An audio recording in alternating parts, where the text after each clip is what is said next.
Всем привет! О, какой гость ко мне приехал. Гибрид-центр. Не знаю пока с какой проблемой. Скоро хозяин приедет, посмотрим, что у него. А так это у нас Crown 220. Очень даже прикольный аппарат. Еще и комплектация RS. Он шильник какой RS-ный. На люке. Все дела. Крутой автомобиль, конечно. У этого автомобиля уже литий-ионная батарейка идет. Будем смотреть, какая у него проблема. Ребята, смотрю диагностику этого Кроуна. У него проблемка, в общем, с помпой. Проблема с помпой. Под закусывание идет крыльчатки. Ошибку выдает такую, что P26CB71 Engine Coolant Pump Actuator Stack. Вот она, эта ошибка, я ее даже сфотографирую. Ну а так, конечно, аппарат крутой, сейчас будем разбираться. Здесь, в принципе, как я посмотрел, расположение помпы стоит не очень, как бы, ну, удобно, в принципе, должно быть. Вот она, дроссельная заслонка, ее надо будет снять, открутить, скорее всего, она будет мешаться. Косу вот эту надо будет освободить. И здесь под ней вот стоит асиновская помпа. Вот наша задача узнать, какая там крыльчатка, потому что неизвестно. Но они вообще, по идее, все тойотовские помпы, они крыльчатки все стандартизированные. Но кто его знает.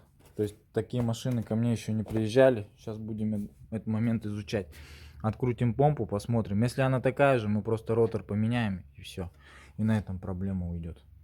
Как бы так. А так двигатель вот такой вот. А25 стоит здесь. Это у нас на краунах стоит. На новых Camry 70-ках. В общем, будем смотреть. И надо будет нам сейчас по ходу сливать антифриз.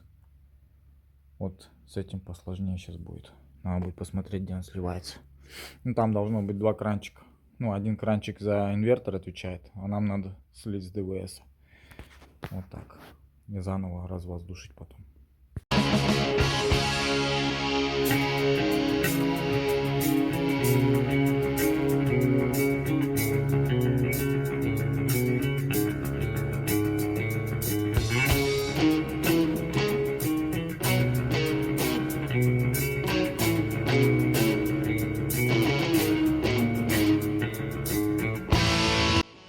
Вот сливаю антифриз. Вот здесь у него кранчик слива есть. А так вообще смотрю ходовку Кроуна. Вот рычаги вон такие мощные. Стоит у него мощная шаровая. Очень мощная. Стоечки. Стойки блоки очень мощные. Вот этот вообще мощнейший сайлентблок. Рычаги алюминиевые. Вот этот рычаг как цапфа такой. Прикольный. В общем, ходовка-то у него крепкая. Можно так сказать. Стойки что-то для него, по-моему, слабоватые поставили. Для такой тачки можно было и помощнее штака поставить. Штака тонкие, да? Но это пневмостойки. Эти, не пневмо, а они темсовские. С помощью насоса. Гидро, да, походу, подвеска? Да, это похоже, что гидро. Гидросистема стоит. Насос должен быть у него, по идее, который качает гидроподвеску. Система EGR, он стоит, клапан, вон он. В принципе, не знаю, как они у них засираются, не засираются, но по идее на обычных машинах обслуживается, но на 210-х уже нет. Система EGR не обслуживается. Здесь стоит у него блок ABS, вот он. Добраться очень тяжело. То есть поставить его здесь, обслужить и на Хонде намного приятнее на Хонде будет, конечно. По помпе вообще могу сказать, что здесь проще менять, чем на Приусах и на вот этих машинах Аквах. Потому что она вот она рядышком, она спереди. А у тех сбоку стоит и снизу. Неудобно. Там он, особенно на воксиках, нохах, лонжерон мешает. Здесь как-то оно все получше будет сделано. А так, конечно, куча датчиков у него стоит. Вот датчики, по-моему, коленвала. Распредвалов стоит, датчики. Тачка навороченная, капец. Кстати, по маслу японская наклейка стоит. Вот 0В16 надо заливать масло. Не 20. Ты 16 заливаешь? Ну, 20, да? Ну, вообще, по идее, по заводу, видишь, наклейка 16. Ну, не знаю, у нас, походу, такое масло слишком будет жидкое, да? Я даже не знаю, что за масло такое 16, я его не видел. Ну, 0,20, мне кажется, в допуске должно быть.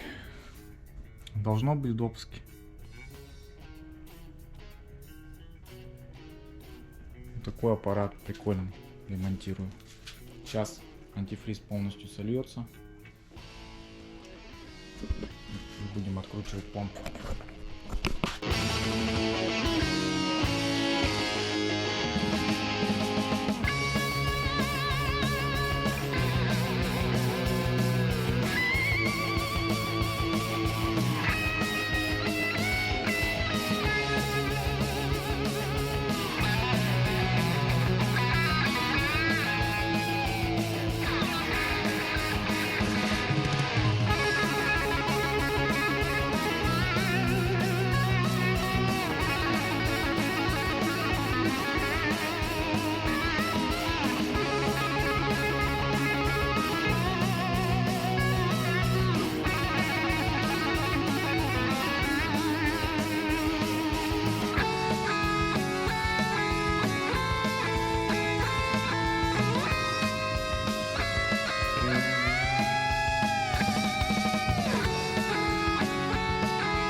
Короче, вот две помпы.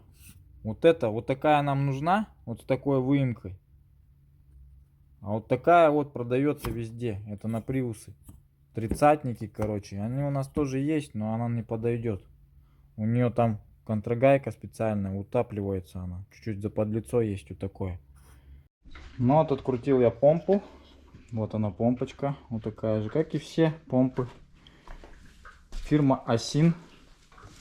Чуть маленькая, просто чуть-чуть по виду. Вот так вот такая вот. Сейчас будем смотреть, разбирать, что с ней приключилось такого, что она пошла в ошибку.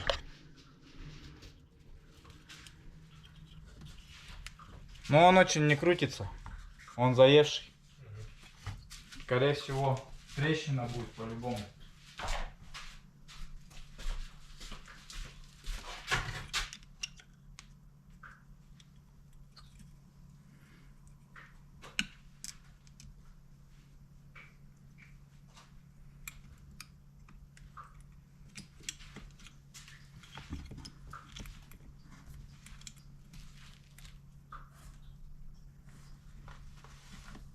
Иди сюда, родная.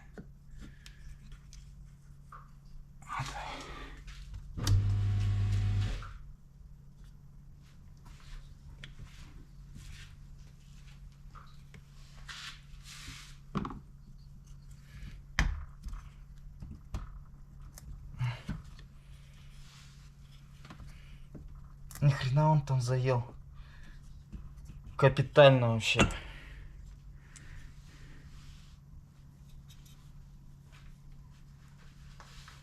Фига прикола, она какая-то разбухшая, прикинь. Выработкой, с выработкой. Но она немножко другая, слушай. Как будто бы. Сейчас сравним-ка помпочку.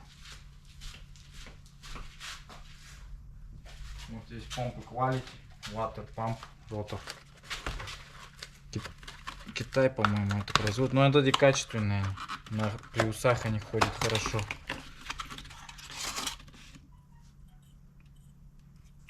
О, блях.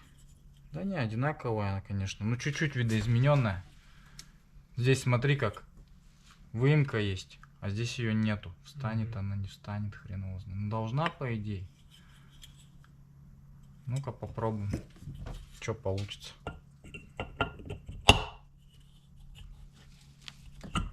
Хуя прикол. Другая. Будем искать. У него посадочного места нету такого, получается. Ну спроси, что? Позвони в японец где-нибудь, может и есть. Ну это, конечно.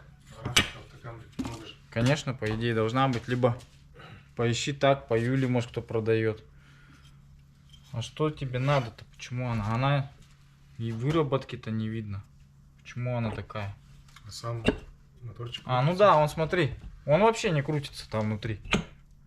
Он разбух или что? Это сам вот это, да, сломалось? Ну вот эта выработка. Видишь, она как вспучила ее. Ты посмотри, как ее вспучила. Она такой не должна быть. Смотри, полукруг. Вот она вот такая ровная должна быть. Или это она от температуры так начала выработку когда давать. Непонятно. Вот это-то смотри, как она вставляется. Хоп. Она смотри, как крутиться должна. Но это не родная, поэтому она еще может быть и не... еще хуже. Немножко это цепляет. У нее может диаметр чуть другой. Будем знать. Надо будет тогда заказать и таких роторов. Я не знал, я думал, что все они одинаковые. Ну вот тут прям выработка есть.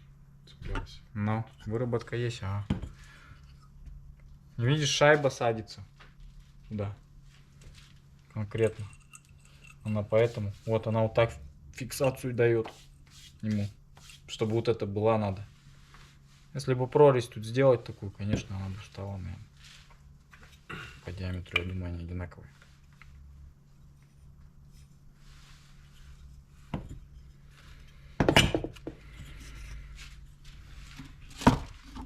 Вот такие, ребята, дела. Ротор, помпы ДВС на двигатель. А25А. Да. Японцы еще хер пойми. Вот реально, ребята, на 100 тысячах примерно вот происходит тут такое вот. Вот здесь вот есть выработка. И она начала просто закусывать. Она начала за стенку за вот эту цепляться. И все. Здесь выработки вроде бы нету пальцем. Так ощущаю, нормально все. Так что сейчас надо найти такой ротор. Ротора, видать, у них вообще другие. Камри. Вот эти нового поколения совсем отличаются. И по высоте немножко другие.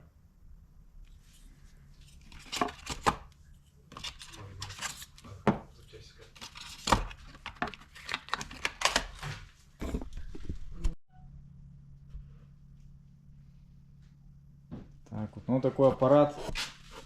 Багажник у него, конечно, глубокий очень. Кажется, что маленький, да? Ну вот, кажется, да, вот визуально. А на самом деле там еще вглубь места вон сколько много. Вот такой вот аппаратик у нас. Что, Николай, расскажи хоть, почему выбрал именно Кроуна 220-го? Понравился внешне. Чисто внешне? Ну, сперва чисто внешне. Потом сел в салон. Понравился, все понравилось. Как едет машина, посадка. Удобство салона. Угу. Ну да, комфорт тут вообще. Еще и люкатый. Вообще тема. А они на панораме, по-моему, их нету, да? Нет, нет. Машина достойно сделана. Вообще, вот именно по подкапотке. Мне очень понравился он по обслуживанию. В принципе, он очень удобно обслуживается. У него броня нижняя вся откручивается полностью. Броня у него, причем лючки проработаны под масло, под замену масла. Металлические. Единственный минус этой машины, я могу сказать, что все-таки этот низкий он очень сильно. Для нашего Якутска, да, это вообще жестко. Такую тачку, если купишь, конечно, она вес все дорого стоит. Кузовщина очень дорогая на этот автомобиль. Не дай бог попасть в ДТП. Что еще можно сказать? На нем стоит гидроподвеска. А стойки у него уже не пневмо, а гидравлические. Поэтому ходят эти стойки по 120 тысяч километров вообще без проблем. Это у них технология уже очень давно проработана. Еще с первых краунов. Первая, по-моему, в 80-х годов появилась уже эта система TEMS у них, у краунов. Поэтому применяли они ее на Lexus 470, эту подвеску. Очень грамотная подвеска. У меня у самого был 470-ка. Я знаю, как она пролетает лежачие полицейские. Просто вообще незаметно. Но обслуживать ее надо, конечно. Кстати, не вижу бачков я под замену жидкости. Они, походу, у нее не обслуживаемые, эти гидро, что ли. Да не, ну по идее должна быть. Должен быть масляный насос. Должен быть где-то бачок, чтобы его... Мне кажется, у них все в самой стойке, там просто клапан, наверное, открывается, закрывается. Закрытого система необслуживаемого типа, да, получается? Так. Получается так, потому что там в стойке прям фишки торчат. Ну-ну. А у Лексуса прямо вот здесь, короче, с этой стороны был насос. Они, может быть, его и завязали на АБСе. Но надо почитать за эту тему, конечно. Вообще прикольно. Вот бачок какой-то. Это у него просто тормозная жидкость. Кстати, у тебя тут что-то... А, ну уровень вроде. Тормозуха чистая. А у Лексуса прям здесь бачок под тормозуху был у меня. С той стороны был бачок с насосом под гидроподвеску. Масло там меняется. Вся гидро прокачивается. Вот. Вот такой вот аппаратик, в общем-то. Что еще можно рассказать про него? Ну, сейчас, если мы его отремонтируем, если найдем запчасть в Якутске. Вот, ребята, магазины, Японец, Автолайн, все вот эти вот якутские магазины. Что хотим сказать, что вот запчасть нужна. Машин этих тоже хватает, по сути. Есть Камрюхи 70-ки, есть Альфарды. У них явно точно такая же помпа. Ничего нету у нас в Якутске вообще, не возите. Старые машины возите только, 15-10 года. А по идее все запчасти надо уже новые привозить. Это расходный материал конкретно, который он ломается на 100 тысячах километрах. То есть сейчас скоро эти машины все сюда будут приезжать с такой проблемой по помпе. Я вот закуплюсь этих помп обязательно. То есть мы уже сейчас вот возим помпы на приусы, на все машины старого поколения. Ну как старого, от 2010 года до 2018 мы возим помпы. Вот они вот. Это асиновская ротор. Ну а как оказалось, вот эта вот помпа у него, она уже видоизмененная асиновская. Вот. Чуть-чуть другая она и по размеру. И здесь вот у него есть специальная прорезь под вот такую контрагайку. То есть уже вот такая помпа сюда не встанет никаким образом. Так что вот такие дела.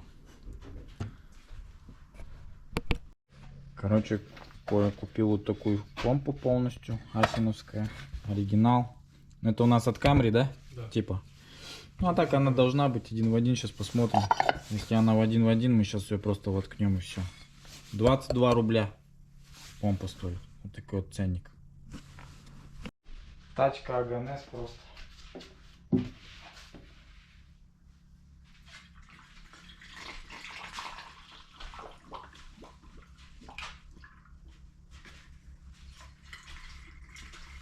Последние вещи, которые делает Toyota. Крованы.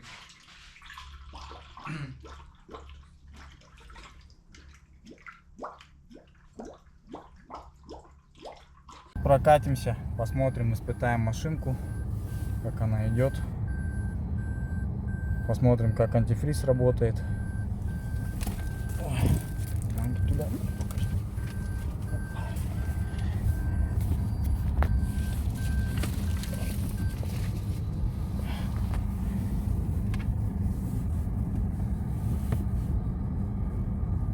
Вот такой автомобиль крутой. Помпу поменяли, развоздушивали почти час, наверное, да? Если не больше. Очень тяжело этот двигатель развоздушивается.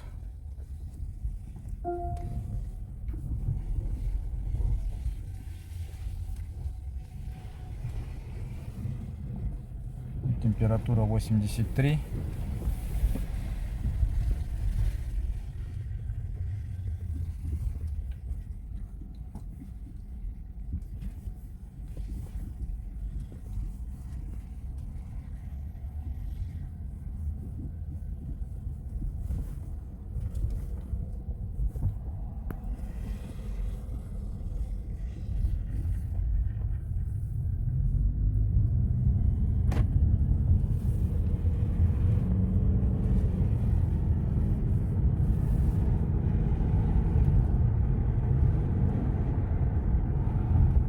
Нормально, 87, растет маленечко.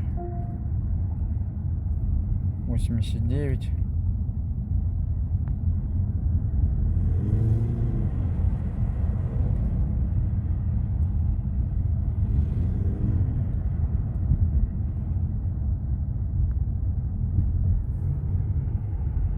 То у него система показывает, как заряд идет, да? Нет, это настройки режимов двигателя подвески. А ну кастом Normal Sport, да, можно поставить. Температура нормально, от 85 скачет, 87. Больше не растет. Так и должна. Ошибки все еще есть. Угу. А вон заряд идет у тебя на экране, да? От двигателя. Да, графика крутая, конечно, здесь вообще.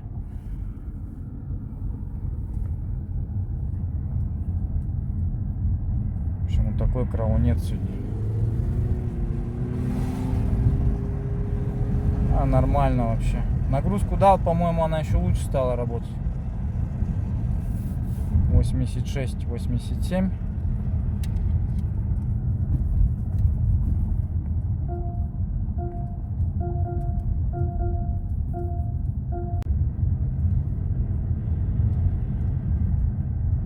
Ну все, нормально. Я уже вижу, что она работает. Да. Ну, тачка бомба, конечно, вообще красота. Ну все, отделка такая богатая.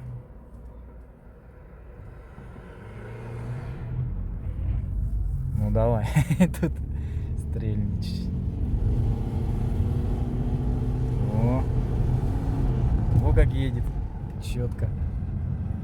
Температура вообще нормально. Все держится, все хорошо. А это у него радар, да? Нет, это регистратор? Регистратор. А, четко. Радар у него стоит. Ну. Датчики. Ну и спереди еще. Ну все, кроун починили. Красиво, поехал. А у нас заехала Эстима на ремонт. Наш клиент тоже. Будем сейчас смотреть. Тоже красивый аппаратик вот такой вот. Toyota Estima. Че, мозги делает? Ошибка вывалилась. Сейчас будем смотреть, что за ошибка. Так вот. Максон сегодня у нас приехал. У нас коробка пришла с Красноярска. Сейчас будем выгружать коробочку. Вон она. Будем смотреть. Давай вытащим, да я ее... Все. Эстима с диагностики тоже уехала у нас. Но я отдыхать буду. Тут заколебался так с этими машинами. Каждый день едут.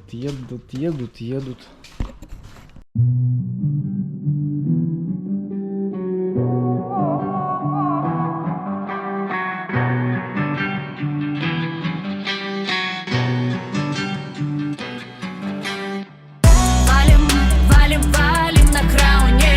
Едем мы по стране. Тысячи километров сзади вдалеке. Мы на гибриде по России налегке. Валим на крауне. Едем мы по стране. Тысячи километров сзади вдалеке. Мы на гибриде по России налегке. Белый цвет, воу, глянцевые фары тут, воу. С коронами, электро плюс бензин. Едем, звука не сдав. GDM forever, GDM one love. 125-й регион в квадратных номерах. На горизонте черно-белый жезл, это нам. Квадраты спереди повесил, едешь по стране. Ведь это все против закона, говорил он мне. Обосновали мы по факту и без пристрастий, про нестандартный внешний вид. Закону здрасте, не обнаружив нам в ответ в архиве аргумент. Пожелал пути счастливого он элемент. Валим, валим, валим, валим на крауне. Едем, едем, едем, едем мы по стране. Тысячи километров сзади вдалеке. Мы на гибриде по России налегке. Валим, валим, валим на крауне. Едем, едем, едем мы по стране. Тысячи километров сзади вдалеке. Мы на гибриде по России налегке. 10 тысяч километров по зиме, по льду.